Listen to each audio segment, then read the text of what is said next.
ඔබතුමා හිතන විදිහට සාමාන්‍ය ඔබතුමාගේ නම්බරේ සේව් අන්තිම සේව් කරලා තියෙන්නේ නැත්නම් කොයි විදිහටද? සේව් අන්තිගේ ෆෝන් එක චෙක් කරපු අයගෙන් තමයි අහන්න ඕනේ. මොකද දැන් මට පේන විදිහට ඒ ෆෝන් එකේ ගොඩාක් අය චෙක් කරන්න හරි ආසාවෙන් බලන් ඉන්නවා. ඉතින් අය චෙක් කරලා කොහොමද සේව් කරලා තියෙන්නේ කියලා බලලා කිව්වොත් හොඳයි. මගේ රාජපක්ෂ නාමල් එහෙම නිකන් ඔකට පාර්ලිමේන්තුවේ නිකන් ඇහුණ නම් ටිකක් කියනවා අපේ කවුද මහින්ද ජයසිංහ මහත්තයා. මොකද ඒ ෆෝන් වල එහෙම තියෙන මගේ රාජපක්ෂ කිව්වම පොඩි වෙන එකක් තියෙනවා. ඒක නිකන් අර අපි නිකන් රාජපක්ෂ හරි මිස්ටර් රාජපක්ෂ වගේ නිකන් කියවුණා. ඔක තාම සාධාරණයි.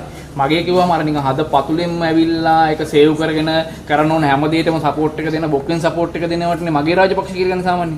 කවුද තාත්තද පුතාද කවුද? නෑ ඉතින් එතුමාට කොහොමත් රාජපක්ෂ නාමල් කියන ඒවා හීනෙනුත් පේනවා. ඒ හින්දා මගේ රාජපක්ෂ මගේ නාමල් කියලා හීනෙන් නැගිටද කියන මන් දන්නේ නෑ. හැබැයි එතුමාම තමයි දන්නේ හීනෙන් මොන රාජපක්ෂවද පේන්නේ කියලා. හැබැයි මේ දවස්වල නාමල්ව පේන බව නම් දැනෙනවා එතුමා කතා කරන විදියෙන්. හැබැයි ඉතින් එතුමාගේ පක්ෂෙත් ඉන්නවා නාමල් කරුණාරත්න කියලා කෙනෙක්. ඒ නාමල්ද දන්නෙත් නෑ. නේද? ඉතින් මොකද හැබැයි ඉතින් මම එක පැත්තකින් සතුටු වෙනවා. මොකද නාමල් නම දැක්ක ගමන් මාව මතක් වෙන එක. මොකද කැබිනට් එකේ නැත්තම් තමන්ගේ අමාත්‍ය මණ්ඩලේ ඉන්න නාමල්ලත් අමතක වෙලා විපක්ෂින නාමල්ල මතක් වෙනවා කියන එකත් ලොකු දෙයක්.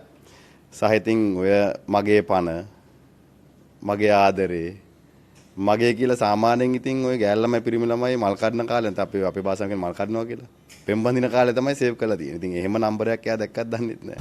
සමහරක් වෙලාවට ගෑල් ළමයිගේ නම පිටි ළමයිගේ නමින් සේව් කරලාද වෙන්නත් පුළුවන්. අපිත් කරනවා සාමාන්‍ය ඉස්කෝලේ යන කාලේ. අපි ඒ කරපු කාලේ පැන්නනේ. දැන් මම ලිමිනිගේ නම විතරයි සේව් කරන්නේ.